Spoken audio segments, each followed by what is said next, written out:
వనవేర movie రివ్యూలోకి వెళ్ళే ముందు నాది ఒక చిన్న రిక్వెస్ట్. చాలామంది చూస్తున్నారు కానీ సబ్స్క్రైబ్ అయితే చేసుకోవట్లేదు.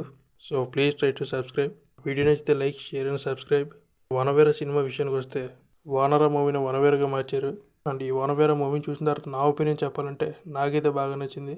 కథ విషయానికి వస్తే హీరోకి బైక్ అంటే చాలా ఇష్టం. బైక్ని ఒకరోజు ఎలక్షన్ కానీ తీసుకెళ్తారు. హీరోకి దక్కిందా లేదా అనేది కథ. ఈ సినిమాని చూసినప్పుడు నాకైతే వరుణ్ సందేశ్ కుర్రోడు అయితే గుర్తొచ్చింది. మూవీ కూడా చాలా బాగుంటుంది. యూట్యూబ్లో అవైలబుల్ ఉంటుంది. చూడాలంటే చూడండి. వనవేర మూవీ విషయానికి వస్తే సినిమాలో ఏ సీన్లు అయితే ఎక్కువగా వాడారు. హనుమంతుడి సీన్లు వచ్చినప్పుడు అయితే గూస్ బంప్స్ అనమాట. అండ్ ఈ మూవీలో చేసింది సైకో సిద్ధార్థలో చేసిన నందు ఈ మూవీలో విలన్గా చేశాడు. ఆయన కూడా ఎరగదీశాడని చెప్పాలి పర్ఫార్మెన్స్. సో నాకైతే బాగా నచ్చింది. ఇంకా పర్ఫార్మెన్స్ విషయానికి వస్తే హీరో అవినాష్ అయితే ఎక్సలెంట్గా చేశాడు. సో తనకున్న రోల్లో తను బాగానే చేశాడు. వాళ్ళంతా ఎవరికెవరు డీసెంట్ కింద పర్ఫార్మ్ చేశాడు. హీరోయిన్ సీన్స్ కూడా బాగానే వర్కౌట్ అయ్యాయి. ఓవరాల్గా డీసెంట్ ఫిలిం. సో ఇది ఫ్యామిలీతో చూడొచ్చు అంటే ఎంచక్క ఫ్యామిలీతో చూడొచ్చు. ఆ బడ్జెట్లో ఈ రేంజ్ అవుట్పుట్ తీసాడంటే అది మామూలు విషయం కాదు. సో ఓవరాల్గా మూవీ చూడొచ్చు అంటే ఒకసారి థియేటర్లో చూసే విధంగానే ఉంది. And psycho Siddharth movie review కూడా మన ఛానల్లో ఉంది. ఇంట్రెస్ట్ ఉన్న వాళ్ళు చెక్ చేయండి. రివ్యూస్ ఇక మించి ఫాస్ట్గానే వస్తాయి.